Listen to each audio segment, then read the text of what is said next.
Leviticus chapter 14, New American Standard Version. Then the Lord spoke to Moses, saying, This shall be the law of the person with leprosy on the day of his cleansing. Now he shall be brought to the priest, and the priest shall go out to a place outside of the camp. Then the priest shall look, and if the leprous infection has been healed in the person with leprosy, then the priest shall give orders to take 2 live clean birds, cedar wood, a scarlet string, and hyssop, for the one who is to be cleansed. The priest shall also give orders to slaughter the one bird in an earthenware vessel over running water. As for the live bird, he shall take it together with the cedar wood and the scarlet string and the hyssop, and shall dip them and the live bird in the blood of the bird that was slaughtered over the running water. He shall then sprinkle 7 times the one who is to be cleansed from the leprosy, and shall pronounce him clean, and shall let the live bird go free over the open field. The one to be cleansed shall then wash his clothes and shave off all his hair and bathe in water and be clean. And afterward he may enter the camp, but he shall stay outside his tent for 7 days.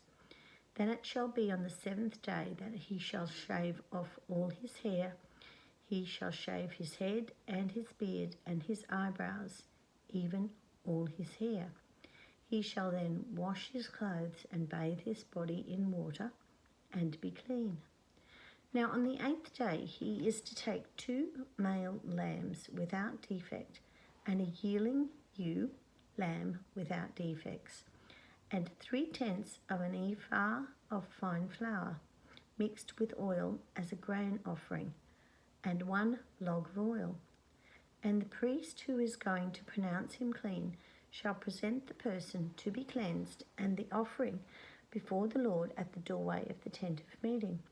Then the priest shall take the 1 male lamb and bring it as a guilt offering with the log of oil, and present them as a wave offering before the Lord.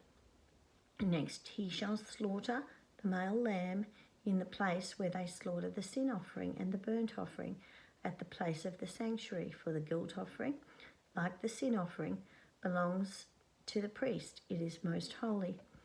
The priest shall then take some of the blood of the guilt offering, and the priest shall put it on the lobe of the right ear of the one who is to be cleansed, and on the thumb of his right hand, and on the big toe of his right foot. The priest shall also take some of the log of oil and pour it into his left palm.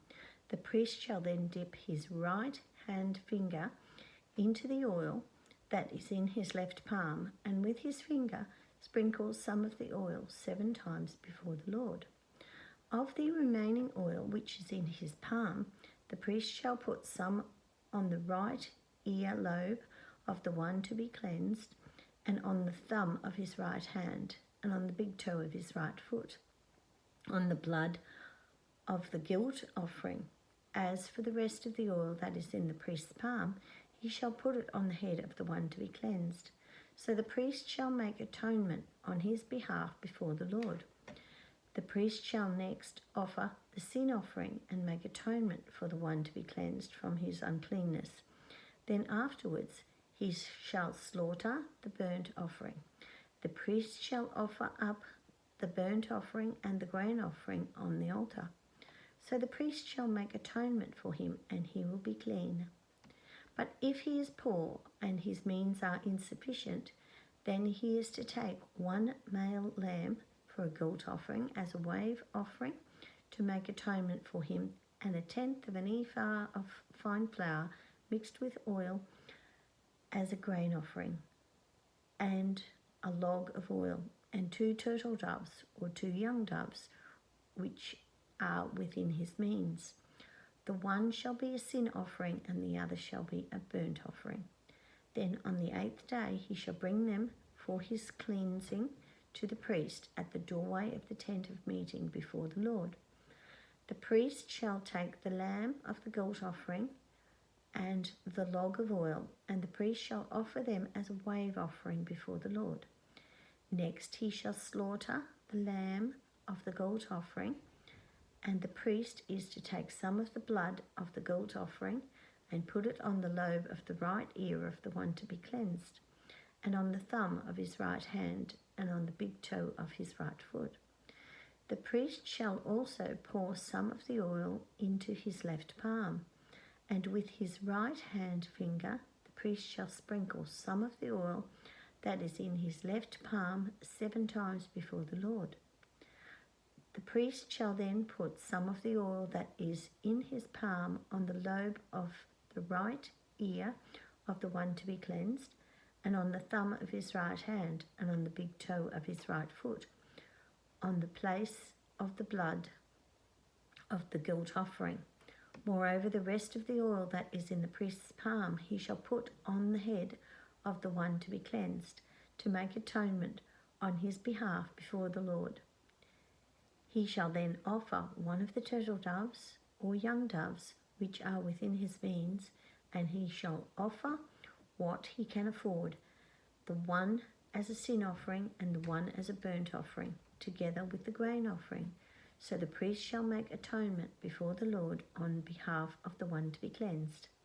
This is the law for him to whom there is an infection of leprosy, whose means are limited for his cleansing. The Lord further spoke to Moses and Aaron, saying, When you enter the land of Canaan, which I am giving you as a possession, and I put a spot of leprosy on a house in the land of your possession, then the one who owns the house shall come and tell the priest, saying, Something like a spot of leprosy has become visible to me in the house. The priest shall then command that they empty the house before the priest goes in to look at the spot, so that everything in the house need not become unclean. And afterwards the priest shall go in to look at the house. So he shall look at the spot, and if the spot on the walls of the house has greenish or reddish depressions and appears deeper than the surface, the priest shall come out of the house to the doorway and quarantine the house for 7 days. Then the priest shall return on the 7th day and make an inspection. If the spot has indeed spread on the walls of the house, the priest shall order them to pull out the stones with the spot on them and throw them away at an unclean place outside the city. And he shall have the house scraped all around inside, and they shall dump the plaster that they scrape off at an unclean place outside the city.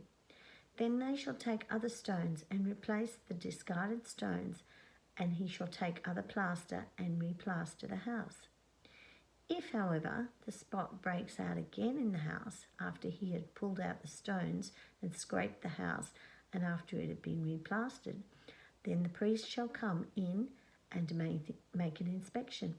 And if he sees that the spot has indeed spread in the house, it is a malignant spot in the house. It is unclean. The owner shall therefore tear down the house, its stones, its timbers, and all the plaster of the house, and he shall take them outside the city to an unclean place. Moreover, whoever goes into that house during that time that he had quarantined it becomes unclean until evening.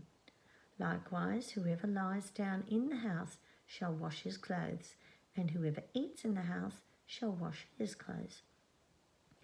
If, on the other hand, the priest comes in and makes an inspection of the spot and